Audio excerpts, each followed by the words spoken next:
Ignition and liftoff of Ares 1S, testing concepts for the future of new rocket design.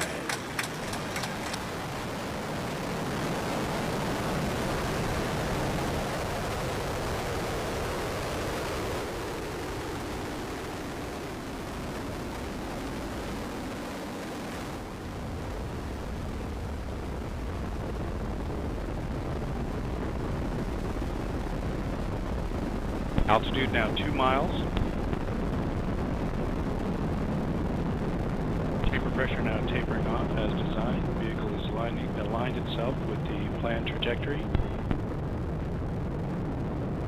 We've passed Mach 1 and we're now passing Max Q.